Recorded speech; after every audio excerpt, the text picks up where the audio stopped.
Big boss season 12ರ ಒಂಟಿ ಸಲಗ dashing army one man army ಜೊತೆಗೆ ಸೀಸನ್ ಚಪ್ಪಾಳೆಗೆ ಪಾತ್ರರಾದಂತಹ ಏಕೈಕ ಸ್ಪರ್ಧಿ ಧ್ರುವಂತ್ ಈಗ ನಮ್ಮ ಜೊತೆಲಿದ್ದಾರೆ. ನಾನು ಮಾತಾಡ್ತೀನಿ. ಬ್ಯೂಟಿಫುಲ್ ಆದ ಒಂದು ಜರ್ನಿ ಮುಗಿಸಿ ಈಗಷ್ಟೇ ಸಿಕ್ಕಿದ್ದಾರೆ ನನಗೆ. ಸರ್, ನಾನು ಹೇಳ್ತಿದ್ದೆ ಒನ್ ಮ್ಯಾನ್ ಆರ್ಮಿ, ಒಂಟಿ ಸಲಗ, ಆಮೇಲೆ ಇಡೀ ಸೀಸನ್ನ ಚಪ್ಪಾಳೆ ಪಡೆದಂತಹ ಏಕೈಕ ಸ್ಪರ್ಧಿ. ಹೇಗಿತ್ತು ಜರ್ನಿ? ಹೇಗಿದೆ ಈಗ ಫೀಲಿಂಗ್ ಹೇಗಿದೆ? ಆ್ಯಕ್ಚುಲಿ ನಾನು ಬಿಗ್ ಬಾಸ್ ನೋಡಿರೋನಲ್ಲ. ಅದರ ಯಾವ ಅನುಭವನೂ ಬೇರೆಯವರಿಂದ ಕೇಳಿ ತಿಳ್ಕೊಂಡಿರೋನಲ್ಲ. ಸೊ ಆಪರ್ಚುನಿಟಿ ಬಂತು. ನಾನು ಆ್ಯಕ್ಚುಲಿ ಸೀಸನ್ 10ಗೆ ಬರಬೇಕಾಗಿತ್ತು. ಆದರೆ ನಾನು ತೆಲುಗು ಪ್ರಾಜೆಕ್ಟಲ್ಲಿ ಬ್ಯುಸಿ ಇದ್ದೆ. ಸೊ ಅವರು ನನ್ನನ್ನು ಬಿಟ್ಕೊಡ್ಲಿಲ್ಲ, ನಮಗೆ ಬೇಕೇ ಬೇಕು ಅಂತ ಹೇಳಿ. ಸೊ ನನಗೆ ಬರಲಿಕ್ಕಾಗಲಿಲ್ಲ. ಈ ಸರ್ತಿ ಅವಕಾಶ ಸಿಕ್ತು, ಸೊ ಹೋದೆ. ನಾನು ನೋಡ್ದಿರೋ ಕಾರಣದಿಂದ ನನಗೆ ಮೊದಲು ಆಟವನ್ನು ತಿಳ್ಕೊಳ್ಳೋದಕ್ಕೆ ಸ್ವಲ್ಪ ಕಷ್ಟ ಆಗಿತ್ತು. ನಂತರ ಯಾವಾಗ ಆಟ ಸ್ವಲ್ಪ ಅರ್ಥ ಆಗ್ತಾ ಹೋಯಿತು, ನಾನು ಆಮೇಲೆ ನಮ್ಮ ಆಟವನ್ನು ಶುರು ಮಾಡಿದ್ವಿ. ಸೊ ಬರ್ತಾ ಬರ್ತಾ ನಮ್ಮ ಪರ್ಫಾರ್ಮೆನ್ಸ್ ಎಲ್ಲಿಗೆ ಹೋಯ್ತು ಅಂತಂದರೆ, ಅದೇ ನೀವು ಹೇಳಿದಾಗೆ ಈಗ one man army, dashing Dhruvanth, ಒಂಟಿ ಸಲಗ, ಇದೆಲ್ಲ ನಮಗೆ ಹೊರಗಡೆ ಬಂದಮೇಲೆ ಗೊತ್ತಾಗಿದ್ದು. ಇದೆಲ್ಲ ಬಿರುದುಗಳು ನಮಗೆ ಸಿಕ್ಕಿದೆ ಅಂತ ಭಾಳ ಖುಷಿ ಆಗ್ತಾಯಿತ್ತು. ಬಿಕಾಸ್ ನಾನಲ್ಲಿ ಒಂದು ನನ್ನ ಹಾರ್ಟಿಂದ ಆಟ ಆಡ್ತಾ ಇದ್ದೆ. ಆಡಲಿಲ್ಲ, ನಾನು ಏನಿದ್ದೀನಿ ಅದನ್ನು ತೋರಿಸ್ತಾ ಇದ್ದೆ. ಯಾವುದೇ ಅಲ್ಲಿ ಸುಮಾರು ಏರಿಯಾಗಳು ಬರುತ್ತೆ. ಈಗ ಬಿಗ್ ಬಾಸ್ ಅಂತಂದರೆ ಒಂದು ಶೋ ಅಲ್ಲಿ ಜನಗಳಿಗೆ ಒಂದು ಎಂಟರ್ಟೈನ್ಮೆಂಟ್ ಆಗಿ ಕಾಣುತ್ತೆ. ಬಟ್ ಆ ಮನೇಲಿ ಸುಮಾರು ವಿಭಾಗಗಳಿದೆ. ನಿಮಗೆ ಓದೋದಿರುತ್ತೆ, ಉಸ್ತುವಾರಿ ಇರುತ್ತೆ, ಟಾಸ್ಕ್ಗಳಿರುತ್ತೆ, ಕಲ್ಚರಲ್ ಇರುತ್ತೆ, ಡ್ಯಾನ್ಸ್ಗಳಿರುತ್ತೆ, ಮನೆನ ಹೇಗೆ ಇಟ್ಕೊಳ್ತೀವಿ ಅಂತ ಇರುತ್ತೆ, ಮತ್ತು ಅಡುಗೆ ಮಾಡೋದು ಅಥವಾ ಎಲ್ಲವನ್ನು ಇಷ್ಟು ಎಲಿಮೆಂಟ್ಸಲ್ಲಿ ನಾನು ಹೇಗೆ ಪರ್ಫಾರ್ಮ್ ಮಾಡ್ತಾ ಇದ್ದೆ ಅಂತ ಅಂದರೆ, ನನಗೆ ಯಾರು ಕಾಂಪಿಟೇಟರ್ ಇರಬಾರ್ದು ಅಂತ. ಮತ್ತು ನೀವು ಮನೇಲಿ ಅಬ್ಸರ್ವ್ ಮಾಡ್ತಾ ಇರ್ಬೋದು, ನಮ್ಮನ್ನು ದೂರ ಇಡೋದಕ್ಕೆ ಪ್ರಯತ್ನ ಪಡ್ತಾರೆ ಟಾಸ್ಕ್ಗಳಿಂದ. ಎಲ್ಲಿ ಇವನು ಈಗ ಅಲ್ಲೂ ಬಿಟ್ಕೊಂಡ್ರೆ ಇವನು ಅಲ್ಲೂ ಪರ್ಫಾರ್ಮ್ ಮಾಡಿ ಅಂತ. ನನಗೆ ಲಾಸ್ಟ್ವರೆಗೂ, ಆದರೆ ನಾನು ಗಲಾಟೆ ಮಾಡಿ ಕಿತ್ಕೊಂಡು ವಿನ್ ಆಗಿರೋದು ನೋಡಿರ್ಬೋದು ನೀವು. ನನ್ನನ್ನು ಏನಕ್ಕೆ ಹೊರಗಡೆ ಇಡ್ತೀರಿ ಅಂತ ಗಲಾಟೆ ಮಾಡಿ ನಾನು ಒಂದು ಟಾಸ್ಕ್ನ ತಗೊಂಡು ನಾನು ವಿನ್ ಆಗ್ತೀನಿ. ಕೊನೆಗೂ ಕೂಡ ನನ್ನನ್ನು ಟಾಪ್ 6ಅಲ್ಲಿ ಹೊರಗಡೆ ಇಡೋದಕ್ಕೆ ಒಂದು ಪ್ರಯತ್ನ ನಡೆಯುತ್ತೆ ಗೇಮಲ್ಲಿ. ಬಿಗ್ ಬಾಸ್ ಮತ್ತೆ ಅದನ್ನು ಐಡೆಂಟಿಫೈ ಮಾಡಿ ಮತ್ತೆ ನನಗೊಂದು ಆಪರ್ಚುನಿಟಿ ಕೊಟ್ಟಾಗ ಬ್ಯಾಕ್ ಟು ಬ್ಯಾಕ್ ಗೆಲ್ಕೊಂಡ್ಬರ್ತೀನಿ ನಾನು ಟಾಸ್ಕ್ಗಳನ್ನು. So it was a very superb experience, hero experience. ನಿಜವಾಗ್ಲೂ ಹೇಳ್ತೀನಿ, ನಾವು ಚಿಕ್ಕ ವಯಸ್ಸಲ್ಲಿ ಒಂದು ಆ್ಯಟಿಟ್ಯೂಡಲ್ಲಿ ಬೆಳೆದಿರ್ತೀವಿ. ಅಂದರೆ ನಾವು ಬರೋದು ಹಳ್ಳಿಯಿಂದ. ನಾನು ಕೊಡ್ಲಿಪೇಟೆ ಅನ್ನೋ ಹಳ್ಳಿಯಿಂದ ಬಂದಿರೋನು, ಮೂಲತಃ ಮಂಗಳೂರವನು. ನನಗೆ ಯಾರು PR GR ಎಲ್ಲ ನಾನು ಮಾಡಲಿಲ್ಲ. ಬಿಗ್ ಬಾಸ್ ಹೋಗಬೇಕಾದ್ರೆ ಮನೇಲಿ ಏನು ಬಟ್ಟೆ ಇತ್ತು ಅದನ್ನು ಪ್ಯಾಕ್ ಮಾಡ್ಕೊಂಡು ಹೋಗಿರೋನು. ನಾನು ಈ ಊರವನು, ಆ ಊರವನು, ಅದನ್ನೆಲ್ಲ ಎಕ್ಸಾಗರೇಟ್ ಮಾಡಲಿಲ್ಲ. ನನ್ನ ವ್ಯಕ್ತಿತ್ವ ಏನಿದೆ. ಆಮೇಲೆ ನಾನೊಬ್ಬ ಕಲಾವಿದ ಅಂತ ಬಂದಾಗ ನಮಗೆ ಯಾವುದೇ ಜಾತಿ ಆಗಲಿ, ಊರಾಗಲಿ, ಆ ಭಾಗ ಈ ಭಾಗದವ್ರು ಆಗಲ್ಲ. ಕರ್ನಾಟಕದವನು, ನಾನು ಎಲ್ರಿಗೂ ಸೇರಿರೋನು, ಎಲ್ಲರೂ ನನ್ನವರು, ಎಲ್ರದ್ದು ಆಶೀರ್ವಾದ ಬೇಕು. ಹುಟ್ಟಿದ್ದು ಒಂದು ಜಾಗ ಇರ್ಬೋದು, ನಾವು ಬೆಳೆದಿದ್ದು ಒಂದು ಜಾಗ ಇರ್ಬೋದು, ಬಟ್ ನಾವು ಈ ಪ್ರೊಫೆಷನ್ಗೆ ಬಂದಾಗ ನಾವು ಎಲ್ರಿಗೂ ಸೇರಿರೋರು. ಸೊ ಹಾಗಾಗಿ ನಾನು ಅದನ್ನೆಲ್ಲ ಜಾಸ್ತಿ ಮಾಡೋಕ್ಕೆ ಹೋಗಲಿಲ್ಲ. ಪಬ್ಲಿಸಿಟಿ ಸ್ಟಂಟ್ಸ್ ಎಲ್ಲ ಮಾಡೋಕ್ಕೆ ಹೋಗಲಿಲ್ಲ. ನನ್ನ ಆಟ ಏನಿದೆ, ನನ್ನ ಆನೆಸ್ಟಿ ಏನಿದೆ, ಅದು ಮಾತ್ರ ಜನ ನೋಡಬೇಕು, ಅದನ್ನು ಮಾತ್ರ ಇಷ್ಟಪಡಬೇಕು. ಯಾವುದೇ ಬೇರೆ influence, media trials, PR mafias, no. So ಇದನ್ನೆಲ್ಲ ಅಬ್ಸರ್ವ್ ಮಾಡಿ ಏನು ಮಾಡ್ತಾರೆ ಅಂತಂದರೆ, ನಮ್ಮ ಕರ್ನಾಟಕದ ಬಾದ್ಶಾ ಕಿಚ್ಚ ಸುದೀಪ್ ಅವರು ಆಮೇಲೆ ಅಲ್ಲಿ ಡಿಸಿಷನ್ನು, ನಾಮಿನೇಷನ್ನು, ಮತ್ತು ಅಲ್ಲಿ ತುಂಬ ಫೇವರ್ ಗೇಮ್ ಆಗುತ್ತೆ. ನಾನೊಂದು ಗ್ರೂಪಲ್ಲಿ ಇದ್ಕೊಂಡು ಅವ್ರನ್ನ ಸೇಫ್ ಮಾಡೋಕ್ಕೆ ಯಾರನ್ನ ಈ ರೀತಿ ನಿಜವಾಗ್ಲೂ ಪರ್ಫಾರ್ಮ್ ಮಾಡ್ತಾ ಇರ್ತಾರೆ. ಅವ್ರನ್ನ ಟಾರ್ಗೆಟ್ ಮಾಡಿ ಕಳಿಸ್ಬಿಟ್ರೆ ನಾವು ನೆಕ್ಸ್ಟು ಇಲ್ಲಿ ಉಳ್ಕೊಂಡು ವಿನ್ನಿಂಗಿಗೆ ಹತ್ರ ಆಗುತ್ತೆ ಅಂತ ಈ ರೀತಿ ಎಲ್ಲ ನಡೆಯುತ್ತೆ. ಒಳಗಡೆನೂ ಮಾಫಿ ಆಗ್ತಾ ಇರುತ್ತೆ. ಸೊ ಇದನ್ನೆಲ್ಲ ನಾವು ಒಬ್ಬನೇ ಚಾಲೆಂಜ್ ತಗೊಂಡು ಬಂದಿದ್ದು ಈ ಎಲಿಮೆಂಟ್ಸ್ನೆಲ್ಲ ನೋಡಿ ನಮ್ಮ ಬಾದ್ಶಾ ಸರ್ ಕಿಚ್ಚ ಸುದೀಪ್ ಅವರು ನನಗೆ ಇಡೀ ಸೀಸನಿನ ಚಪ್ಪಾಳೆ ಧ್ರುವಂತಿಗೆ ಅಂತ ಕೊಡ್ತಾರೆ. ಅವತ್ತೇ ನಾನು ಆ ಸೀಸನ್ನ ವಿನ್ ಆಗಾಯಿತು ಸರ್. ನಮಗೆ ಅವತ್ತೇ ನಾನು ಹೇಳಿದೆ ಕ್ಯಾಮ್ರಾಗೆ, ಸಾರ್ಥಕತೆ, ನನ್ನ ಇಡೀ ಯುದ್ಧಕ್ಕೆ ಸಾರ್ಥಕತೆ. ಕಪ್ಪು ಯಾರ್ದಾದ್ರಾಗಲಿ, ಸೀಸನ್ನೇ ಗೆದ್ದುಬಿಟ್ವಿ ನಾವು, ಅದು ಭಾಳ ತೃಪ್ತಿ ಇದೆ ಸರ್ ನನಗೆ. ಆ ರೋಮಾಂಚನನೇ ಬೇರೆ ಸರ್. ಈಗ ಸೀಸನ್ ಚಪ್ಪಾಳೆ ಕೊಟ್ಟರು ಧ್ರುವಂತಿಗೆ, ಬಟ್ ಹೊರಗಡೆ ಸಾಕಷ್ಟು ಟೀಕೆಗಳಾಯಿತು. ಸುದೀಪ್ ಅವರ ಒಂದು ಚಪ್ಪಾಳೆ ಬಗ್ಗೆ ಸಾಕಷ್ಟು ಚರ್ಚೆಗಳೇ ಆಗೋಯಿತು. ಈ ರೀತಿಯಾಗಿ ಸೀಸನ್ ಚಪ್ಪಾಳೆ ಕೊಟ್ಟಿದ್ರ ಬಗ್ಗೆ, ಧ್ರುವಂತ್ ಅವ್ರಿಗೂ ಕೊಟ್ಟಿದ್ರ ಬಗ್ಗೆ. ಅದಾದ ನಂತರ ಕಲರ್ಸ್ ಅವರು ಕೂಡ ಅದನ್ನು ವಾರದ ಚಪ್ಪಾಳೆಯಾಗಿ ಕನ್ವರ್ಟ್ ಕೂಡ ಮಾಡಿದ್ರು ಅವರ ಅಫಿಷಿಯಲ್ ಸೋಷಿಯಲ್ ಮೀಡಿಯಾ ಪೇಜ್. ಏನು ಹೇಳ್ತಾರೆ ಇದು? ಮೊದಲನೇದಾಗಿ ಶೋ ಬಗ್ಗೆ ಹೇಳ್ತೀನಿ. ಆ ಶೋ ಕಿಚ್ಚ ಸರ್ ಅವರು ಸುಮಾರು 12 ವರ್ಷದಿಂದ ನಿರೂಪಣೆ ಮಾಡ್ತಾ ಇದ್ದಾರೆ. ಜನಗಳಿಗೆ ಒಂದು ಎಂಟರ್ಟೈನ್ಮೆಂಟ್ ಮಾತ್ರ ಕಾಣುತ್ತೆ ಅಲ್ಲಿ, ಆದರೆ ಅಲ್ಲಿ ಸುಮಾರು ಎಲಿಮೆಂಟ್ಸ್ ಇದೆ. ನಿಮ್ಮ ಒಂದು ಕಾಮಿಡಿ ಒಂದು ಎಲಿಮೆಂಟ್ ಬಿಟ್ಟು ಅಲ್ಲಿ ಒಂದು ಟಾಸ್ಕ್ ಬಿಗ್ ಬಾಸ್ ಕಳಿಸಿದಾಗ ಇಂಥವ್ರು ಓದಬೇಕು ಅಂತ ಬರೆದಿರ್ತಾರೆ. ಎಷ್ಟು ಇಂಟ್ರೆಸ್ಟಿಂದ ಒಬ್ಬ ಅದನ್ನ ತಂದು ಹೇಗೆ ಓದ್ತಾನೆ, ನಂತರ ಟಾಸ್ಕ್ಗಳನ್ನು ನಾವು ನೆರವೇರಿಸೋದಿರುತ್ತೆ. ನಾವು ನಿಂತು ಅಲ್ಲಿ ಉಸ್ತುವಾರಿಗಳಾಗಿ ಅದನ್ನು ಕಲ್ಚರಲ್ ಡ್ಯಾನ್ಸಲ್ಲಿ ಹೇಗಿದ್ದಾನೆ, ಮಾತಲ್ಲಿ ನಿರ್ಧಾರ ಕೊಡೋದ್ರಲ್ಲಿ, ಆಟದಲ್ಲಿ, ಟಾಸ್ಕಲ್ಲಿ, ಮತ್ತು ಮನೆನ ಹೇಗೆ ಇಟ್ಕೊಳ್ತಾರೆ, ಮತ್ತು ಅವ್ರದ್ದು ಡಿಸಿಪ್ಲಿನ್ ಹೇಗಿದೆ, ಯಾವುದ್ರ ಬಗ್ಗೆ ಸ್ಟ್ಯಾಂಡ್ ತಗೊಳ್ತಾರೆ, ಹೇಗೆ ವ್ಯಕ್ತಪಡಿಸ್ತಾರೆ, ಇಷ್ಟು ಎಲಿಮೆಂಟ್ಸ್ ಇದೆ ಅಲ್ಲಿ. ಜನಗಳು ನೋಡೋ ಪರ್ಸೆಪ್ಷನ್ ಬೇರೆ. ಆ ಇಡೀ ಶೋನ ಒಂದು ಡಿಸೈನರ್ಸ್ ಆಗಲಿ ಅಥವಾ ಅದರದ್ದು ಒಂದು ಮೇನ್ ಇಷ್ಟು ಸೀಸನ್ನ ಒಂದು ಸಕ್ಸಸ್ಫುಲ್ ಮಾಡ್ಕೊಂಡು ಬಂದಿರೋರು, ಅವರ ವಿಷನ್ ಬೇರೆ ಇದೆ. ಅದನ್ನು ನೋಡೋದನ್ನು ಇಷ್ಟನ್ನ ಅನಾಲಿಸಿಸ್ ಮಾಡಿ ಅವ್ರು ಕೊಡ್ತಾರೆ. ಜನಗಳು ಆ ಪರ್ಸ್ಪೆಕ್ಟಿವಲ್ಲಿ ಯಾವುದನ್ನು ನೋಡಲ್ಲ. ಸೊ ಅದು ಬರೀ ಈ ಎಲಿಮೆಂಟ್ ಒಂದೇ ಎಲಿಮೆಂಟ್ ಕೊಟ್ಟರೆ ಅದು ತಪ್ಪಾಗುತ್ತೆ. ಅವರು ಇಷ್ಟರಲ್ಲಿ ನನ್ನನ್ನು ಪ್ರೊಫೈಲಿಂಗ್ ಮಾಡಿದ್ದಾರೆ. ಸೊ ಅದರಲ್ಲೆಲ್ಲ ನಾವು ಒಳ್ಳೆ ಪರ್ಫಾರ್ಮ್ ಮಾಡ್ಕೊಂಡು ಬಂದ್ವಿ. ಯಾವುದರಲ್ಲೂ ಒಂದು ಇಷ್ಟನ್ನು ನಾವು ಬಿಡಲಿಲ್ಲ. ಒಂದು ಏರಿಯಾದಲ್ಲಿ ಕೆಲವರು ಬರೀ ಟಾಸ್ಕು, ಕೆಲವರು ಬರೀ ಡ್ಯಾನ್ಸು, ಕೆಲವರು ಬರೀ ಮೇಕಪ್ಪು, ಇಷ್ಟರಲ್ಲಿದ್ದರು. ನಾವು ಆಲ್ರೌಂಡರ್, ಎಷ್ಟಿದೆ ಆ ಮನೆಗೆ ಸಂಬಂಧಪಟ್ಟಿದ್ದು ಅಷ್ಟರಲ್ಲೂ ನಾವು ಪರ್ಫಾರ್ಮ್ ಮಾಡ್ತಿದ್ವಿ. ಅದಕ್ಕೆ ಅವರು ಆ ಬಿರುದನ್ನು ನನಗೆ ಕೊಟ್ಟರು. That is great. ಹಾಗಾಗಿ ಅದ್ರ ಬಗ್ಗೆ ನಾನು ಜಾಸ್ತಿ ಹೇಳಕ್ಕೆ ಹೋಗಲ್ಲ. ಬಿಕಾಸ್ ಅದು ಅವ್ರಿಗೆ ಗೊತ್ತು. ಅವರು ಕೊಟ್ಟಿದ್ದಾರೆ ಅಂತಂದರೆ ಅದಕ್ಕೆ ಅವರೇನು ಸಾಮಾನ್ಯ ವ್ಯಕ್ತಿ ಕೂಡ ಅಲ್ಲ. ಅವ್ರು ಕೊಡ್ತಾರೆ ಅಂತಂದರೆ ಅದ್ರ ಬಗ್ಗೆ ಯೋಚನೆ ಮಾಡಿರ್ತಾರಲ್ವ. ಮತ್ತು ಅಷ್ಟು ದೊಡ್ಡ ಡಿಸಿಷನ್ ಅವರು ಇಡೀ ಚಾನಲ್ ಮತ್ತು ಒಂದು ಬಿಗ್ ಬಾಸ್ ಶೋ ಮತ್ತು ಕಿಚ್ಚ ಸರ್ ತಗೊಳ್ತಾರೆ ಅಂತಂದರೆ ಅದಕ್ಕೊಂದು ತೂಕ ಇರುತ್ತಲ್ವ ಸರ್. ಈಗ ರಿಸಲ್ಟ್ ಬಗ್ಗೆ ಮಾತಾಡೋದು, ಗಿಲ್ಲಿ ವಿನ್ನರ್ ಆಗಿ ಹೊರಹೊಮ್ಮಿದ್ದಾರೆ, ಏನು ಹೇಳ್ತೀರಾಗ ಗಿಲ್ಲಿ ರಿಸಲ್ಟ್ ಬಗ್ಗೆ? ನಾನು ತುಂಬ ಖುಷಿ ಇದೆ. ಎಂಟರ್ಟೈನ್ಮೆಂಟ್ ಅಂತ ಬಂದಾಗ ತುಂಬ ರನ್ಸಿದ್ದಾರೆ ಜನಗಳನ್ನು. ಮತ್ತು ಗಿಲ್ಲಿ ಅವರೇ, wish you all the best. ಮತ್ತು ತುಂಬ ಜನಗಳ ಪ್ರೀತಿನ ಸಂಪಾದಿಸಿದಿರಿ, ಪುಣ್ಯವಂತರಿದ್ದೀರಿ. ಭಾಳ ಕಮ್ಮಿ ಜನಕ್ಕೆ ಈ ಭಾಗ್ಯ ಸಿಗೋದು. ದಯವಿಟ್ಟು ಅವ್ರನ್ನೆಲ್ಲ ಚಂದ ಉಳಿಸಿ, ಅವರ ನೆಕ್ಸ್ಟ್ ಎಕ್ಸ್ಪೆಕ್ಟೇಷನ್ ಏನಿದೆ ಅದನ್ನು ಮೀಟಾಗಿ ನಿಮಗೆ ಒಳ್ಳೆಯದಾಗಲಿ. ಇಷ್ಟು ಜನಗಳ ಪ್ರೀತಿ ಪಡೆಯೋದು ನಿಜವಾಗ್ಲೂ ನಿಮ್ಮ ತಂದೆ ತಾಯಿ ಮಾಡಿರೋವಂಥ ಪುಣ್ಯ. ಅದು ನಿಮಗೆ ದಕ್ಕಿದೆ ಇವತ್ತು. ಅದನ್ನು ಉಳಿಸಿ ಬಹಳ ಜಾಗರೂಕತೆಯಿಂದ ಬೆಳೆಸಿ ಅಂತ ಹೇಳಲಿಕ್ಕೆ ಇಷ್ಟಪಡ್ತೀನಿ. ಏನಾದರೂ ನಿಮಗೆ ಅನಿಸ್ತಿತ್ತಾ ಗಿಲ್ಲಿ ಅವರೇನಾದರೂ ವಿನ್ ಆಗೋ ಚಾನ್ಸಸ್ ಇದೆ ಅಂತ? ನೀವು ಕಂಟೆಸ್ಟೆಂಟ್ಸ್ ಒಳಗಡೆ ಇರೋ ಸಂದರ್ಭದಲ್ಲಿ ಅನಿಸ್ತಿತ್ತಾ ಗಿಲ್ಲಿ ಏನಾದರೂ ವಿನ್ ಆಗ್ಬೋದು ಅಂತ? ನಾನೇ ವಿನ್ ಆಗ್ತೀನಿ ಅಂತ ನನಗೆ ಅನಿಸ್ತಾ ಇದ್ದಿತ್ತು ಸರ್. ಲಾಸ್ಟ್ವರೆಗೆ ನಾನು ಎಲಿಮಿನೇಟ್ ಆಗೋವರೆಗೂ. ಯಾಕಂದರೆ ಆ ಮಟ್ಟಿಗೆ ಕೊಟ್ಟಿದ್ದೆ ನನ್ನನ್ನು ನಾನು. ನೀವು ನಂಬಲ್ಲ, ಆ ಮನೇನ ಒಬ್ಬೊಬ್ಬರು ಒಂದೊಂದು ಥರ ನೋಡ್ತಾರೆ. ಈಗ ಕೆಲವರು ಅದನ್ನೊಂದು ಕಾಮಿಡಿ ಇದರಲ್ಲಿ ನೋಡ್ತಾರೆ. ನನಗೆ it's a hero show. Big boss ಅಂದರೆ ಏನು? ಬಾಸ್ ಯಾರಾಗ್ತಾರೆ? It's a hero show. ಎಲ್ಲ ಏರಿಯಾದಲ್ಲೂ ಪರ್ಫಾರ್ಮ್ ಮಾಡಿ ನಾನು ಗೆಲ್ಲಬೇಕು ಅನ್ನೋದು ನಂದಿತ್ತು.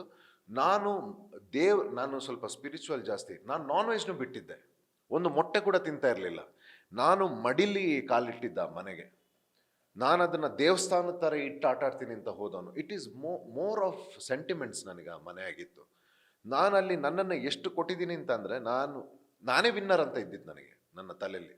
ಆ ರೀತಿ ಫೈಟ್ ಮಾಡಿದ್ದೀನಿ. ಯಾವುದೇ ಫೇವರಿಸಮ್ ಇಲ್ಲದೆ, ಎಲ್ಲಿಗೂ ನಾನು ಬಯಾಸ್ ಆಗದೆ, ನನಗೆ ಏನೆಲ್ಲ ಜವಾಬ್ದಾರಿಗಳನ್ನು ಕೊಟ್ಟಿದ್ರು ಅದನ್ನ 100% ನೆರವೇರಿಸಿ ನಾನೇ ಅಂತ ಇದ್ದಿದ್ದು ನನ್ನ ತಲೆಗೆ. ಯಾವಾಗ ನನ್ನ ಎವಿಕ್ಷನ್ ಆಯಿತು ಆಗ ಭಾಳ ಬೇಜಾರಾಯಿತು.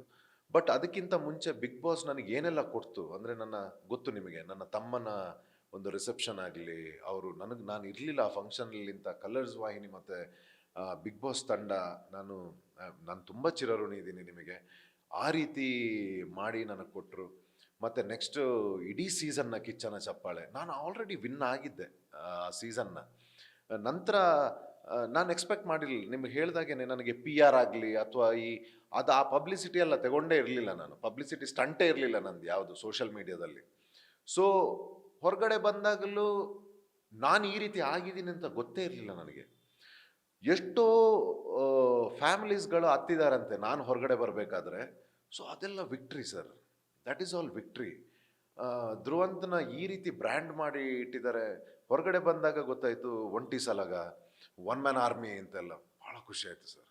ಈಗ ಸೀಸನ್ ಚಪ್ಪಾಳೆ ಸಿಕ್ಕಿದಾಗ Dhruvanth one of the finalist, ಅಂದರೆ ಟಾಪ್ 3 ಇರ್ಬೋದು ಅಥವಾ ಟಾಪ್ 5 ಒಳಗಡೆ ಇರ್ಬೋದು ಅನ್ನೋ ಒಂದು ಡಿಸೈಡ್ ಆಗ್ಬಿಟ್ಟಿದ್ರು ಪ್ರೇಕ್ಷಕರು. ಬಟ್ ಎಲ್ಲೋ ಒಂದು ಕಡೆ ಮಿಡ್ ವೀಕ್ ಎಲಿಮಿನೇಷನ್ ಆದಾಗ ನೀವು ಹೊರಗಡೆ ಬಂದ್ಬಿಡ್ತೀರಾ, ಅದನ್ನ ಹೇಗೆ ತಗೊಂಡ್ರಿ? C end of the day ನಾನು ಹೇಳ್ತೀನಿ, ಈಗ ನಾವು ಏನೇ ಪರ್ಫಾರ್ಮ್ ಮಾಡಿ ಒಳಗಡೆ ಹೇಳಿದರು, ಎಂಡ್ ಆಫ್ ದ ಡೇ ಯಾವುದೇ ವಾಹಿನಿ ಆಗಿರಲಿ, ಇಟ್ ಈಸ್ ಫಾರ್ ಎಂಟರ್ಟೈನ್ಮೆಂಟ್ ಯಾರನ್ನ? ಜನಗಳನ್ನು. ಸೊ ಜನಗಳ ಆಯ್ಕೆ ಇದಾಗುತ್ತೆ. ನನ್ನ ಆಟ ಬೇರೆ, ಜನಗಳಿಗೆ ಎಂಟರ್ಟೈನ್ ಮಾಡಿದ್ದಾರೆ, ಎಂಟರ್ಟೈನ್ ಮಾಡಿರೋರಿಗೆ ನ್ಯಾಯ ದಕ್ಕಬೇಕಲ್ವೇ? ಆ ನ್ಯಾಯ ದಕ್ಕಿದೆ ಇವತ್ತು. ಸೊ ಅದಕ್ಕೆ ಖುಷಿ ಇದೆ. ಅದು ಅವರ ಆಟ, ಅವ್ರು ಗೆದ್ದಿದ್ದಾರೆ. ನಮ್ಮ ಆಟ ನಾವು ಗೆದ್ದಿದ್ದೀವಿ. ಮತ್ತೊಂದು ರಿಸಲ್ಟು, ಸೆಕೆಂಡ್ ಆ್ಯಂಡ್ ಥರ್ಡ್ ಪ್ಲೇಸ್ಗೆ, ಸೆಕೆಂಡು ರಕ್ಷಿತ್ ಅವರು ವಿನ್ ಆದರು, ಥರ್ಡ್ ಪ್ಲೇಸಲ್ಲಿ ಅಶ್ವಿನಿ ಅವರು ವಿನ್ ಆದರು. ಈ ರಿಸಲ್ಟ್ ನೋಡಿದಾಗ ಏನು ಅನ್ಸುತ್ತೆ? ಎಗೇನ್ ನಾನು ಅದೇ ಉತ್ತರ ಕೊಡ್ತೀನಿ ನಿಮಗೆ. Again entertainment. ಸೊ ವಾಹಿನಿ ಯಾವಾಗಲೂ ಜನಗಳಿಗೋಸ್ಕರ ಇರೋದು. ಕಿಚ್ಚ ಸರ್ಸ್ ಕೂಡ ಅವ್ರನ್ನೇ ಅವರು ಅರ್ಪಿಸ್ಕೊಂಡಿದ್ದಾರೆ ಅವರು ಜನರಿಗೆ. ಸೊ ಹಾಗಾಗಿ ಅದು ಏನೇ ಆಗಿರಲಿ, ಜನಗಳಿಗೆ ಖುಷಿ ಆಗಿದೆಯಾ, ಅವ್ರಿಗೆ ಏನು ನ್ಯಾಯ ದಕ್ಕಬೇಕು ಅದು ದಕ್ಕಿದೆ. ಅದಕ್ಕೆ ಭಾಳ ಸಂತೋಷ ಇದೆ ಸರ್. ಸರಿ, ಧ್ರುವಂತ ಕಳೆದ ವರ್ಷ ಇದೇ ಸಮಯ ಬಹುಶಃ ಅಕ್ಕಪಕ್ಕ ಸಾಕಷ್ಟು ಸಮಸ್ಯೆ, ಟೀಕೆಗಳು, ವಿವಾದ ಎಲ್ಲವೂ ಕೂಡ ಎದುರಿಸ್ತೀರ ನೀವು. ಒಂದು ವರ್ಷ ಆದ ನಂತರ ಆಸ್ ಎ ಹೀರೋ ಆಗಿ ನಿಂತ್ಕೊಂಡಿದ್ದೀರ ಮತ್ತೆ ನೀವು ಸೊಸೈಟಿ ಮುಂದೆ. ಹೇಗೆ ಅನಿಸುತ್ತೆ ಲಾಸ್ಟ್ 1 ಇಯರ್ ಈಗ? ಆ್ಯಕ್ಚುಲಿ ಲಾಸ್ಟ್ ಇಯರ್ ಡಿಸೆಂಬರಲ್ಲಿ ನಾನು ಬರೀ ಕರ್ನಾಟಕದಲ್ಲಲ್ಲ, ನನ್ನ ಪ್ರೇಕ್ಷಕರ ಆಶೀರ್ವಾದ, ನಾನು 3 ಸ್ಟೇಟಲ್ಲಿ ಕೆಲಸ ಮಾಡ್ತಿದ್ದೆ ಹೀರೋ ಆಗಿ. ಮಲಯಾಳಂ, ತೆಲುಗು ಮತ್ತು ಇಲ್ಲಿ ಕರ್ನಾಟಕದಲ್ಲಿ ಸುಮಾರು 10 ವರ್ಷದಿಂದ ನನ್ನ ಕಲಾ ಸೇವೆನ ಮಾಡ್ತಾಯಿದ್ದೀನಿ. ಇಲ್ಲಿವರೆಗೆ ಒಂದು ಕಾಂಟ್ರವರ್ಸಿ ಆಗಲಿ ಅಥವಾ ಯಾವುದೇ ಕೆಟ್ಟಿದ್ದು ಇರಲಿಲ್ಲ. ಆದರೆ ಕಳೆದ ವರ್ಷ ಏನಾಯಿತು, ನಮ್ಮ ಹತ್ರ ಸಹಾಯಕ್ಕೆ ಅಂತ ಬಂದು ನಮ್ಮ ಹತ್ರ ಸಹಾಯ ತಗೊಂಡು ನಂತರ ನನ್ನನ್ನು ಕಂಪ್ಲೀಟ್ ನಾಶ ಮಾಡೋ ಒಂದು ಸಂಚಾಗುತ್ತೆ. ಯಾವುದ್ಯಾವುದಕ್ಕೆ ಫ್ಯಾಬ್ರಿಕೇಟ್ ಮಾಡಿ ಇಲ್ಲ ಸಲ್ಲದ ಆ ಕಳಂಕ ಯಾವುದೋ ಆರೋಪಗಳನ್ನು ನನ್ನ ಮೇಲೆ ಹಾಕಿ ನನ್ನನ್ನು ಕಂಪ್ಲೀಟ್ ಡಿಫೇಮ್ ಮಾಡಿ ನನ್ನನ್ನೊಂದು ಬೇರೆದೇ ಚಿತ್ರಿಸೋಕ್ಕೆ ಪ್ರಯತ್ನ ಪಟ್ಟಿತ್ತು. ಅದು ತುಂಬ ಡ್ಯಾಮೇಜ್ ಆಗಿತ್ತು. ನಾನು ಅದನ್ನೆಲ್ಲ ಹಾಗಿಲ್ಲ ಅಂತ ಹೇಳಿ ಹೊರಗಡೆ ಬರೋಷ್ಟೊತ್ತಿಗೆ ಮೀಡಿಯಾ ಟ್ರಯಲ್ ಗೊತ್ತು ನಿಮಗೆ ಹೇಗೆಲ್ಲ ಆಗಿತ್ತು. ನನ್ನ ತಂದೆ ತಾಯಿ ನನ್ನನ್ನು ಹೇಗೆ ಬೆಳೆಸಿದ್ದಾರೆ ಅಂತಂದರೆ, we are bullet proof, we are very strong. We have worked in civil ಏವಿಯೇಷನಲ್ಲೆಲ್ಲ ಕೆಲಸ ಮಾಡಿ ನಾವು ಹಲವಾರು ಕ್ಷೇತ್ರಗಳಲ್ಲಿ ಆಲ್ರೆಡಿ ನಾವು ಸಾಧನೆ ಮಾಡಿ ಬಂದಿದ್ದೀವಿ ಆಲ್ರೆಡಿ. ಆದರೆ ಆ ಇನ್ಸಿಡೆಂಟ್ ನನ್ನ ಡ್ಯಾಡಿ ಮಮ್ಮಿಗೆ ತುಂಬ ಬೇಜಾರು ಮಾಡಿತ್ತು.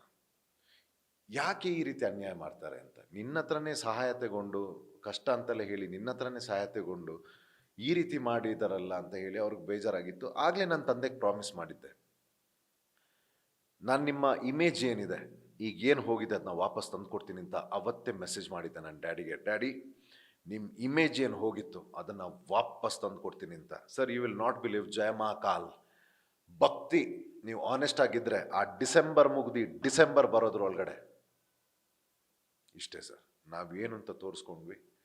ಜಯಮಹಾಕಾಲ್ ನನ್ನ ಜೊತೆ ಇದ್ದರು ಅಷ್ಟೇ. ಸರಿ, ನಿಮ್ಮ ಒಂದಿಷ್ಟು ಟಾಸ್ಕು, ಒಂದಿಷ್ಟು ಗೇಮ್ಸ್ ಬಗ್ಗೆ ಮಾತಾಡೋದಾದ್ರೆ, ಸೀಕ್ರೆಟ್ ರೂಮ್ ಅನ್ನೋದು ನಿಮಗೆ ಎಷ್ಟು ಪಾಸಿಟಿವ್ ಆಯಿತು ಅಥವಾ ಎಷ್ಟು ನೆಗೆಟಿವ್ ಆಯಿತು ಸೀಕ್ರೆಟ್ ರೂಮ್? ಸರ್, ಆ್ಯಕ್ಚುಲಿ ನಾನು ಅದನ್ನೇ ಹೇಳಿದ್ನಲ್ಲ, ನನಗೆ ಅದೇ ಈ ಇನ್ಸಿಡೆಂಟ್ ಏನಾಯಿತು ನನಗೆ ಗೊತ್ತಿಲ್ಲ. ನಾನು ಹೇಳಿದ್ನಲ್ಲ, ಬಿಗ್ ಬಾಸ್ ನೋಡಿ ಗೊತ್ತಿರಲಿಲ್ಲ. ಲಾಸ್ಟ್ ಇಯರ್ ಏನದು ಇನ್ಸಿಡೆಂಟ್ ಆಯಿತು, ಇಲ್ಲಿ ಜಗಳ ಎಲ್ಲ ಆಡಬೇಕಾದ್ರೆ ತಂದೆಗೆ ಮತ್ತೆ ಡಿಸ್ಟರ್ಬ್ ಆಗುತ್ತೆ, ನನ್ನ ಡ್ಯಾಡಿ ಮಮ್ಮಿಗೆ ನಾನು ಇಲ್ಲಿ ಜಗಳ ಆಗೋದು ಅದು ನೆಗೆಟಿವ್ ಆಗುತ್ತೆ ಹೊರಗಡೆ ಅಂತ ನಾನು ಅಂದ್ಕೊಂಡಿದ್ದೆ. ಹಾಗಾಗಿ ಶೋಯಿಂದ ಹೊರಗಡೆ ಬರಬೇಕು ಅಂತ ಅಂದೆ. ಇಮಿಡಿಯೇಟಾಗಿ ಏನಾಗುತ್ತೆ, ಅವ್ರಿಗೆ ನಮ್ಮ ಪೊಟೆನ್ಷಿಯಲ್ ಗೊತ್ತಿರುತ್ತೆ.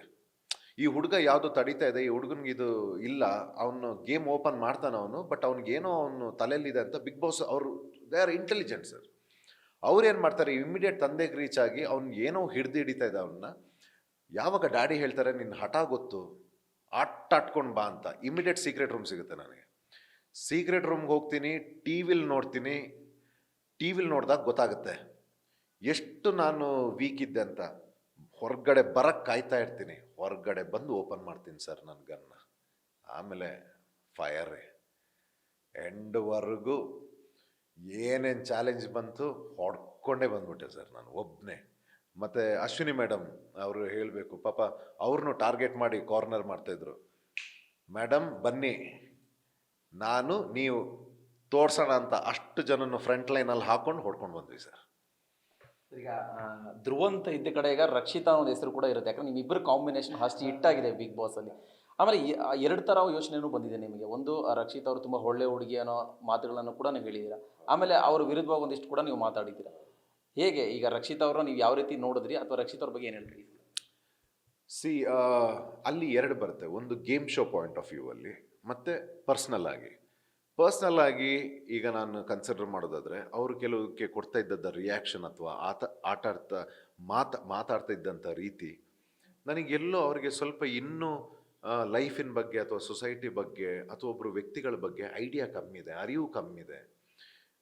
ಆ ಮೂಮೆಂಟಿಗೆ ಏನು ಬರುತ್ತೆ ಅದ್ರ ಮೇಲೆ ರಿಯಾಕ್ಟ್ ಆಗಿ ಏನೇನೋ ಮಾತಾಡೋದಾಗ್ಲಿ ಅದು ಇನ್ನೊಬ್ರಿಗೆ ಹರ್ಟ್ ಆಗುತ್ತೆ. ಸೊ ಅದನ್ನ ಒಂದು, but game show point of view ನೋಡಿದಾಗ she was performing really excellent. ಅದು ಬೇಕಿತ್ತು ಆ ಗೇಮ್ ಶೋಗೆ. ಸೊ ಇವತ್ತವರು ಆ ಸ್ಥಾನದಲ್ಲಿ ಇದ್ದಾರೆ ಅಂತಂದರೆ ಗೇಮ್ ಶೋಗೆ ಏನು ಬೇಕಿತ್ತು ಅದು ಅವ್ರು ಕೊಟ್ಟಿದ್ದಾರೆ. ಸೊ ಹಾಗೆ ಅಲ್ಲಿ ಎರಡೆರಡು ಬರುತ್ತೆ, ಒಂದು ವೈಯಕ್ತಿಕ ಅಭಿಪ್ರಾಯ, ಇನ್ನೊಂದು ಗೇಮ್ ಶೋದು. ಸೊ ಗೇಮ್ ಶೋ ಅಂತ ಬಂದಾಗ ಅವ್ರು ಕರೆಕ್ಟೇ ಆಟ ಆಡಿದ್ದಾರೆ. ಇನ್ನು ಅಲ್ಲಿ ಸೀಕ್ರೆಟ್ ರೂಮ್ದು ಹೇಳೋದಾದರೆ ಅವ್ರಿಗೆ ಕೆಲವು ಇದ್ರು, ಕಾವ್ಯ ಹೋಗಬೇಕು, ಸ್ಪಂದನ ಹೋಗಬೇಕು, ಇವ್ರನ್ನ ಹೆಂಗಾದರೂ ಸೋಲಿಸ್ಬೇಕು ಅಂತ ನಾನು ಬಿಡ್ತಾ ಇರಲಿಲ್ಲ. ಅವ್ರಿಗೆ ಮೋಸ ಮಾಡಬಾರ್ದು, ನಾವು ಜಸ್ಟಿಸಲ್ಲೇ ಇರಬೇಕು ಅಂತ ನಾನು. ಇದು ಅಲ್ಲಿ ರಿಯಲ್ ಆಗಿ ನಡೆದಿರೋ ಅಂಥದ್ದು. ಹೊರಗಡೆ ಈ ರೀತಿ ಎಂಟರ್ಟೈನ್ಮೆಂಟ್ ಆಗಿದೆ ಅಂತ ನನ್ನ ಕನಸು ಮನಸ್ಸಲ್ಲಿ ಯೋಚನೆ ಮಾಡಿರಲಿಲ್ಲ. ಬಟ್ ಜನಗಳು ಎಂಜಾಯ್ ಮಾಡಿದ್ದಾರೆ ಅದನ್ನು. ಹೇಳ್ತಾರೆ ಧ್ರುವಂತ್ ಅವರೇ ನಿಮ್ದು ಅದು ಭಾಳ ಚೆನ್ನಾಗಿತ್ತು ಅಂತ. So I am very happy and glad ಜನಗಳು ಅದನ್ನು ಅಷ್ಟು ಮಟ್ಟಿಗೆ ಎಂಜಾಯ್ ಮಾಡಿದ್ದಾರೆ ಅಂತ ಖುಷಿ ಇದೆ ಸರ್.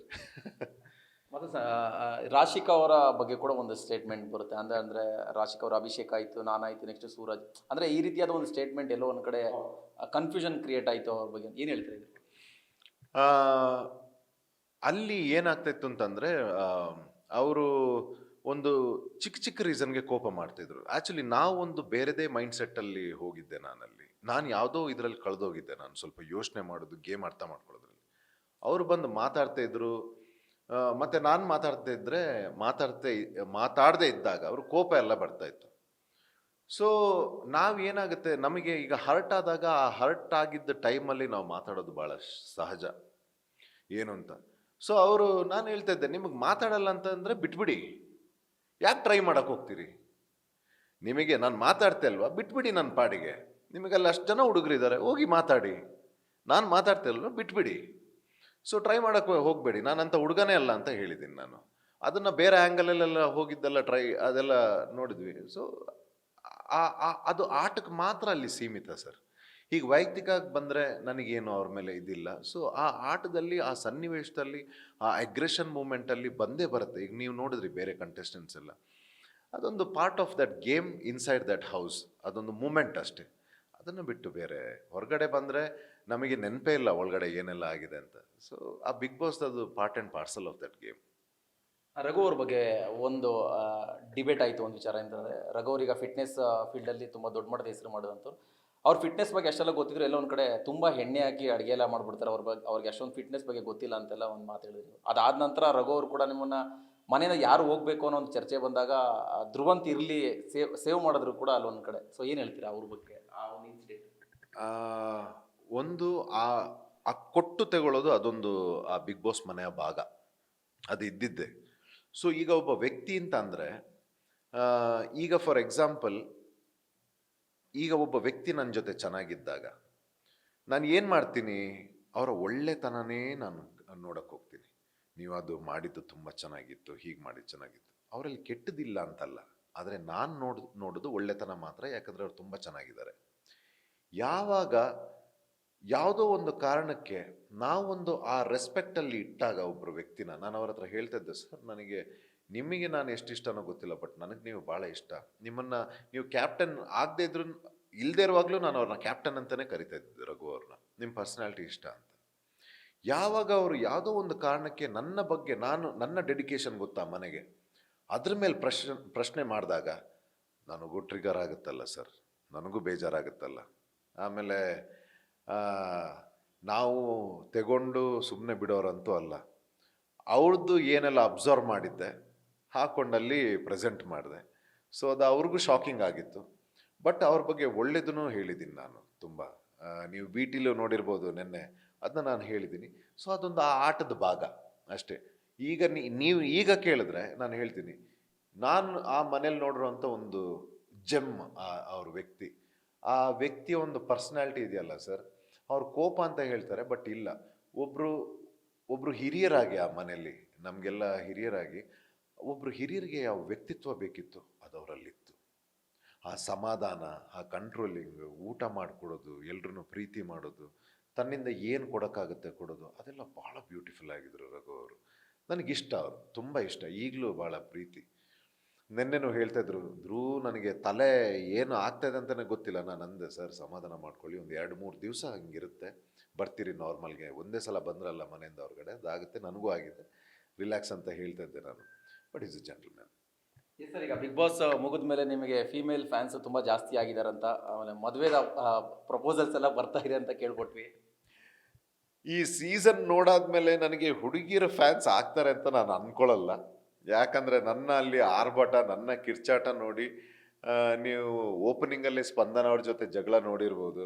ಆ ಜಗಳ ನೋಡಿ ನನ್ನನ್ನು ಇಷ್ಟಪಡ್ತಾರೆ ಅನ್ನೋದು ಬಹಳ ಡೌಟು. ಬಟ್ ಅದನ್ನು ಮೀರಿ ಕೂಡ ನನ್ನಲ್ಲಿ ಅಂಥ ಹುಡುಗನ್ನ ಯಾರಾದರೂ ನೋಡ್ತಾ ಇದ್ದಾರೆ ಅಂತಂದರೆ ನೋಡೋಣ ಸರ್, ಮುಂದಕ್ಕೆ ಯೋಚನೆ ಮಾಡ್ತೀನಿ ಇದ್ರ ಬಗ್ಗೆ. ನಿಮ್ಮನ್ನು ಅಪ್ರೋಚ್ ಆಗಿದ್ದಾರೆ ಅಂದರೆ ಹೇಳಿ ಯಾರು ಅಂತ, ನಾನು ತಿಳ್ಕೊಳ್ಳೋಕೆ ಇಷ್ಟ ಇದೆ ನನಗೆ ಅದು ಯಾರು ಅಂತ. ನಿಮ್ಮ ಪರ್ಸನಾಲಿಟಿ ಬಗ್ಗೆ ಸೋಷಿಯಲ್ ಮೀಡಿಯಾದಲ್ಲಿ ಹೆಣ್ಮಕ್ಳೇ ಜಾಸ್ತಿ ಚರ್ಚೆ ಮಾಡ್ತಾ ಇದ್ದಾರೆ. ಒಂದು ಎರಡನೇದು ನಮಗೊಂದು ಇಂಟ್ರೆಸ್ಟಿಂಗ್ ಅಂದರೆ ಒಂದು ಕ್ಯೂರಿಯಸ್ ಸರ್, ಚರಿತ್ ಬಾಳಪ್ಪ ನಾವು ನೋಡಿದ್ದು ನಿಮ್ಮನ್ನು, ಧ್ರುವ್ ಅಂತ ಹೇಗಾದರೂ ಯಾಕಾದರೂ? ಕರೆಕ್ಟ್. ಚರಿತ್ ಬಾಲಪ್ಪ ಅಂತ ನನ್ನ ಜನ್ಮ ಹೆಸರು, ನನ್ನ ಜಾತಕದ ನಾನು ಹುಟ್ಟಿದ್ದು ಹೆಸರು ಚರಿತ್ ಅಂತ. ಇಂಡಸ್ಟ್ರಿಲಿ ಬಂದಾಗ ಈಗ ಕೆಲವು ಒಂದೊಂದ್ಸರ್ತಿ ನಮ್ಮ ಗ್ರೋತಿಗೆ ನಾವು ಎಲ್ಲವನ್ನು ನೋಡಬೇಕಾಗತ್ತೆ. ಈಗ ಕೆಲವು ನಂಬ್ತೀವಿ ನಾವು, ಜಾತಕ ಆಗಲಿ ಹೆಸರು ಇದನ್ನೆಲ್ಲ ನಂಬ್ತಾರೆ, ಹೆಸರನ್ನೆಲ್ಲ ಬದಲಾಯಿಸ್ತಾರೆ. ಸೊ ಇದನ್ನು ನಾವು ಒಬ್ಬರ ಹತ್ರ ಕೇಳಿದಾಗ ಚರಿತ್ ನಿಮಗೆ ಸ್ವಲ್ಪ ಇಂಡಸ್ಟ್ರಿಗೆ ಆಗ ಬರಲ್ಲ ಅಂತ ಹೇಳಿದರು. ಅದನ್ನು ಇನ್ಸಿಡೆಂಟ್ ಎಲ್ಲ ಆಗುತ್ತೆ ನೋಡಿ ಅದೇ ಹೆಸರಲ್ಲಿ, ಆಗ ಬರಲ್ಲ ಅಂತ ಹೇಳಿದರು. ಸೊ ತದಾದ ನಂತರ ಅವರೇ ಆ ಹೆಸರು ಇಡೋರೇ ಕೇಳ್ತಾರೆ, ಅಂದರೆ ಹೆಸರು ಇಡೋರು ಕೇಳಲ್ಲ. ಅದು ನಾನು ಯಾರನ್ನ ಅಪ್ರೋಚ್ ಮಾಡಿದ್ದೆ, ಅವರು ನ್ಯೂಮರಾಲಜಿ ಎಕ್ಸ್ಪರ್ಟ್ ಅವರು. ಅವ್ರನ್ನ ಕೇಳಿದಾಗ ಅವ್ರು ಹೇಳಿದ್ರು, ನಿಮ್ಮ ಮನಸ್ಸಲ್ಲಿ ಯಾವುದಾದ್ರೂ ಹೆಸರು ಇದೆಯಾ ಅಂತ ನನ್ನ ಹತ್ರನೇ ಕೇಳಿದ್ರು. ಸೊ ನಾನಾಗ ಧ್ರುವಂತ್ ಅಂತ ಹೇಳ್ತೀನಿ. ಯಾಕೆ ಅಂತ ಕೇಳಿದ್ರು ಅವರು. ಸರ್ ನಾನು ತುಂಬ ಸೀರಿಯಲ್ಸ್ ಮಾಡಿದ್ದೀನಿ, ಲವ್ಲವಿಕೆ, ಲಕ್ಕಿ ಅಂತ, ಅದು ಫೇಮಸ್ ಕ್ಯಾರೆಕ್ಟರ್ ನಂದು. ಅದಾದ ನಂತರ ತುಂಬ ಫೇಮ್ ಕೊಟ್ಟಂಥ ಕ್ಯಾರೆಕ್ಟರ್, ಮತ್ತು ತುಂಬ ಪ್ರೀತಿ ಕೊಟ್ಟಂಥ ಕ್ಯಾರೆಕ್ಟರ್. ಮತ್ತು ಇನ್ನೊಂದು ಏನು ಅಂತಂದರೆ, ಮುದ್ದುಲಕ್ಷ್ಮಿ ಸೀರಿಯಲ್ ಮಾಡಬೇಕಾದ್ರೆ ನನ್ನ ಪಾತ್ರನ ನೋಡಿ ಆ ಧ್ರುವಂತನ ಹೆಸರು ತುಂಬ ಜನ ಮಕ್ಕಳಿಗಿಟ್ಟಿದ್ರು. ಅದು ನನಗೆ ಎಲ್ಲೋ ಮತ್ತು ಟಾಟೋ ಹಾಕಿಸ್ಕೊಂಡಿದ್ದಾರೆ ಧ್ರುವಂತ್ ಅಂತ ಆ ಕ್ಯಾರೆಕ್ಟರ್ನ ನೋಡಿ. ಸೊ ನನಗದು ತುಂಬ ಇಮೋಷ್ನಲ್ಗೆ ಹತ್ತಿರ ಆಗಿತ್ತು ಆ ಹೆಸರು. ಸೊ ನಾನು ಅದನ್ನ ಹೇಳಿದೆ, ಅವ್ರು ಕ್ಯಾಲ್ಕುಲೇಟ್ ಮಾಡಿ ಹೇಳಿದ್ರು, ಧ್ರುವಂತ್ ನಿಮಗೆ ತುಂಬ ವೆಯ್ಟೇಜ್ ತರುತ್ತೆ ನಿಮ್ಮ ಪರ್ಸ್ನಾಲಿಟಿಗೆ, ಆ್ಯಂಡ್ ಅದ್ರದ್ದು ಅರ್ಥ ಕೂಡ ಭಾಳ ಚೆನ್ನಾಗಿದೆ ಆ ಹೆಸರದ್ದು, ನೀವು ಇದೇ ಹೆಸರು ಇಟ್ಕೊಳ್ಳಿ ಅಂತ ಹೇಳಿದ್ರು. ಸೊ ಎಲ್ಲವೂ ಕೂಡಿ ಬಂದಾಗ ನ್ಯೂಮರಾಲಜಿ ವೈಸು ಅಷ್ಟೇ, ಜನಗಳು ನನಗೆ ಆ ಸಿಕ್ಕಿದ್ದು ಫೇಮ್ ಅಷ್ಟೇ ಆ ಸೀರಿಯಲಲ್ಲಿ, ಮತ್ತು ಆ ಹೆಸರು ಇಷ್ಟ ಇತ್ತು. ಇದೆಲ್ಲ ಕಾರಣಕ್ಕೆ ಇಟ್ಟೆ. ಇವತ್ತು ಧ್ರುವಂತ್ ಇಸ್ ಅ ಬ್ರ್ಯಾಂಡ್ ಅಂತ ಅಂದ್ಕೊಳ್ತೀನಿ. ಸರ್, ಫೈನಲಾಗಿ ಒಂದು ಬಿಗ್ ಬಾಸ್ ಬಿಫೋರ್ ಧ್ರುವಂತ ಅಥವಾ ಚರಿತ್ ಬಾಳಪ್ಪ ಅವ್ರ ಲೈಫ್ ಸ್ಟೈಲೇ ಬೇರೆ ಇತ್ತು. ಈಗ ಬಿಗ್ ಬಾಸ್ ಆದಮೇಲೆ ಅದರ ಒಂದು ಲೈಫ್ ಸ್ಟೈಲ್ ಚೇಂಜ್ ಆಗಿದೆ ಅಂತ ನನಗೆ ಅನಿಸ್ತಾ ಇದೆ ಮೋಸ್ಟ್ಲಿ. ಒಟ್ಟಾರೆ ಕೊನೆದಾಗಿ ಏನು ಹೇಳ್ತೀರಾ ಸರ್, ಬಿಗ್ ಬಾಸ್ ಮುಗಿಸ್ಕೊಂಡು ಕೊನೆದಾಗಿ ನಾನು ಏನು ಹೇಳಕ್ಕೆ ಇಷ್ಟಪಡ್ತೀನಂತೆ ಅಂದರೆ, ನನಗೆ ನಾನೊಬ್ಬ ಕಲಾವಿದ, ನಾನು ಎಲ್ರಿಗೂ ಸೇರಿರೋನು, ಪ್ರತ್ಯೇಕವಾದಂಥ ಊರಿಗಾಗಲಿ ಅಥವಾ ಒಂದು ಸಮುದಾಯಕ್ಕೆ ಸೇರಿರೋನಲ್ಲ, ನಾನು ಎಲ್ರಿಗೂ ಸೇರಿರೋನು. ಸೊ ಇದನ್ನು ಹೊರತುಪಡಿಸಿ ನನಗೆ ಯಾರೆಲ್ಲ ಪ್ರೀತಿ ಕೊಟ್ಟಿದ್ದೀರಾ, ನಾನು ತುಂಬ ತುಂಬ ತುಂಬ ತುಂಬ ಅವರಿಗೆ ಕೋಟಿ ಕೋಟಿ ಧನ್ಯವಾದಗಳನ್ನು ಹೇಳ್ತಾ ಇದ್ದೀನಿ. ಆಮೇಲೆ ಇನ್ನೊಂದು ವಿಚಾರ ನಾನು ಹೇಳಲಿಕ್ಕೆ ತುಂಬ ಇಂಪಾರ್ಟೆಂಟ್ ವಿಷಯ ಹೇಳಲಿಕ್ಕೆ ಇಷ್ಟಪಡ್ತೀನಿ. PR ಮಾಫಿಯಾ ಈಗ ಯಾರೇ ಆಗಲಿ ಅಭಿಮಾನಿಗಳು, ನಿಮ್ಮ ಮನೆ ಹುಡುಗ ಆಗಲಿ ಅಥವಾ ನಿಮ್ಮ ಮನೆ ಹುಡುಗಿ ಆಗಲಿ, ಒಳ್ಳೆ ಪ್ರತಿಭೆ ಕಲಾವಿದರಿದ್ದರೆ ಅಥವಾ ಯಾವುದೇ ಕ್ಷೇತ್ರದಲ್ಲಿ ಬೆಳೀತಾ ಇದ್ದಾರೆ ಅಂತಂದರೆ ಸಪೋರ್ಟ್ ಮಾಡಿ, ತುಂಬ ಸಪೋರ್ಟ್ ಮಾಡಿ, ಸಂತೋಷ. ನೀವು ಅವರಿಗೆ ಸಪೋರ್ಟ್ ಮಾಡೋ ಬರದಲ್ಲಿ ಬೇರೆ ಪ್ರತಿಭೆಗಳಿಗೆ ನಿಮ್ಮ ಮಾತುಗಳಿಂದ ಆಗಲಿ ಅಥವಾ ನೀವು ನಡ್ಕೊಳ್ಳೋ ರೀತಿಯಿಂದ ನೋವು ಕೊಡೋದಕ್ಕೆ ಹೋಗಬೇಡಿ. ಬಿಕಾಸ್ ಅವರು ಕೂಡ ಒಂದು ಮನೆಯ ಮಗ ಅಥವಾ ಮಗಳಾಗಿರ್ತಾರೆ. ನನಗೆ ಬೇಜಾರಿಲ್ಲ, ನೀವು ನನಗೆ ಏನೇ ಹೇಳಿದ್ರು ಬೇಜಾರಿಲ್ಲ. ನೀವು ಒಂದು ಹಣ್ಣಿನ ಮರಕ್ಕೆ ನೀವು ಕಲ್ಲೆಸೆದ್ರೂ ಅದು ಕೊಡೋದು ಹಣ್ಣೆ, ನೀವು ಗೊಬ್ಬರ ಹಾಕಿ ನೀರು ಹಾಕಿ ಬೆಳೆಸಿ ಪ್ರೀತಿಯಿಂದ ತೆಗೆದ್ರೂ ಅದು ಹಣ್ಣೇ ಕೊಡೋದು. ನನಗೆ ಬೇಜಾರಿಲ್ಲ. ಆದರೆ ನೀವು ಯಾವುದೋ ಒಂದು ಕಮೆಂಟ್ನ, ಯಾರಿಗೆ, ನನಗೆ ಅಂತಲ್ಲ, ಯಾರಿಗೋ ಕೆಟ್ಟ ಕಮೆಂಟ್ನ ನೀವು ಹಾಕ್ತೀರಿ, ಕೆಳಗಡೆ ಕಮೆಂಟ್ಸ್ಗಳಲ್ಲಿ ನಿಮ್ಮ ಮೇಲೆ ಒಂದು 250-500 ಜನ ನಿಮ್ಮ ಮೇಲೆ ಕೆಟ್ಟ ಕೆಟ್ಟ ಪದ ಬರ್ತಾರೆ. ಮತ್ತೆ ಇನ್ನು ಕೆಲವರು ಅದಕ್ಕೆ ಆ್ಯಡ್ ಮಾಡ್ತಾರೆ. ನಾವು ಏನೂ ಆಗಲ್ಲ, ನಾವು ಇಲ್ಲಿ ಕೂತ್ಕೊಂಡು ನೋಡ್ತೀವಿ, ನಾವು ಊಟ ಮಾಡ್ತೀವಿ, ನಾವು ಮಲಗ್ತೀವಿ.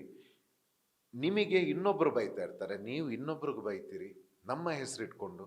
ಇದು ಒಳ್ಳೆ ಬೆಳವಣಿಗೆ ಅಲ್ಲ. ಪ್ರತಿಭೆಗಳಿಗೆ ಪ್ರೋತ್ಸಾಹ ಮಾತ್ರ ಬೇಕಾಗಿರೋದು.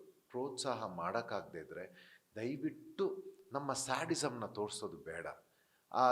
ಆ ಬ್ಯಾಡ್ ಕಮೆಂಟ್ಸ್ ಇದನ್ನೆಲ್ಲ ಮಾಡೋದು ಬೇಡ. ಇಷ್ಟೇ ನಾನು ರಿಕ್ವೆಸ್ಟ್ ಮಾಡ್ಕೊಳ್ತೀನಿ, ಯಾರೇ ಆಗಿರಲಿ. ಅದು ನಾನಂತಲ್ಲ, ಯಾರೇ ಆಗಿರಲಿ. ಕಿಚ್ಚ ಸರ್ನು ಬಿಟ್ಟಿಲ್ಲ ಅಂತೆ, ಅವ್ರ ಬಗ್ಗೆನೂ ಕೂಡ ನಾನು ಕೇಳ್ಪಟ್ಟೆ, ಅವ್ರಿಗೆ ತುಂಬ ನೋವು ಮಾಡಿದ್ದಾರೆ ಅಂತ. Kichcha sir, Badshah Kichcha sir season ಚಪ್ಪಾಳೆ ಅದ್ರ ವಿಷಯದಲ್ಲಿ ಬಾದ್ಶಾ ಕಿಚ್ಚ ಸರ್ ಯಾರು ಗೊತ್ತಾ? ಮತ್ತು ಅವ್ರ ಬಗ್ಗೆ ಕಮೆಂಟ್ಸ್ ಮಾಡ್ತಾ ಇದ್ದೀರಿ. ಒಂದು ಚೂರು ಯೋಚನೆ ಮಾಡಿ, ಕರ್ನಾಟಕದ ಕನ್ನಡ ಸಿನಿಮಾ ಇಂಡಸ್ಟ್ರಿಗೆ ಅವರ ಕೊಡುಗೆ ಏನು? ಕನ್ನಡ ಜನತೆಗಳಿಗೆ ಎಂಟರ್ಟೈನ್ಮೆಂಟ್ ಅಂತ ಬಂದಾಗ ಅವರ ಕೊಡುಗೆ ಏನು? ಕರ್ನಾಟಕ ಜನತೆ ಕಷ್ಟದಲ್ಲಿದ್ದಾಗ ಅವರ ಕೊಡುಗೆ ಏನು? ಎಷ್ಟು ನಮ್ಮ ಕೋವಿಡ್ ಟೈಮಲ್ಲಿ, ಈ ಟೈಮಲ್ಲಿ ಅವರೆಲ್ಲ ಮಾಡಿರೋ ಸಪೋರ್ಟ್ ಏನು? ನೀವು ಸ್ವಲ್ಪ ಕಮೆಂಟ್ ಮಾಡಬೇಕಾದ್ರೆ ಯಾರ ಬಗ್ಗೆನೂ ಸ್ವಲ್ಪ ಯೋಚನೆ ಮಾಡಿ. ಕಿಚ್ಚ ಸರ್ ಸಾಮಾನ್ಯ ವ್ಯಕ್ತಿ ಅಲ್ಲ. ಈ ನಮ್ಮ ಕರ್ನಾಟಕಕ್ಕೆ ಅವರ ಕೊಡುಗೆ ಇಡೀ ದೇಶ ನೋಡಿದೆ. ಆ್ಯಂಡ್ ಅವರು 12 ಸೀಸನ್, 12 ವರ್ಷ ನಿಮ್ಮನ್ನು ರಂಜಿಸಿ, ಆ ಸೀಸನ್ನ ಚಿಕ್ಕ ಚಿಕ್ಕ ಇಂಚು ಕೂಡ ಅವ್ರಿಗೆ ಗೊತ್ತು. ಅವ್ರು ಏನಾದರೂ, ಅವರಾಗಲಿ, ಆ ಶೋ ಆಗಲಿ, ಯಾರ ಮೇಲೇನಾದರೂ ಏನಾದರೂ ಒಂದು ನಿರ್ಧಾರ ತಗೊಳ್ಳುತ್ತೆ ಅಂತಂದರೆ ಅದು 12 ವರ್ಷದ ಕಂಪ್ಲೀಟ್ ಡೇಟಾ. ಅದ್ರ ಮೇಲೆ ಯಾವುದೇ ಪಾರ್ಶಾಲಿಟಿ ಆಗಲಿ, ಯಾವುದೇ ಇದಿಲ್ಲ. ಕಿಚ್ಚ ಸರ್ ಅವರು ಇರೋದೇ ಜನಗಳಿಗೋಸ್ಕರ, ಈ ವಾಹಿನಿ ಇರೋದು ಜನಗಳಿಗೋಸ್ಕರ. ನಿಮಗೇನು ಇಷ್ಟನೋ ಅದನ್ನೇ ಕೊಡೋದಕ್ಕೆ ಅವರ ಪ್ರಯತ್ನ ಇರುತ್ತೆ. ಅದನ್ನು ದಾಟಿ ವೈಯಕ್ತಿಕವಾಗಿ ನೀವು ಎಕ್ಸ್ಪೆಕ್ಟೇ ಮಾಡಬೇಡಿ ಅವರಿಂದ.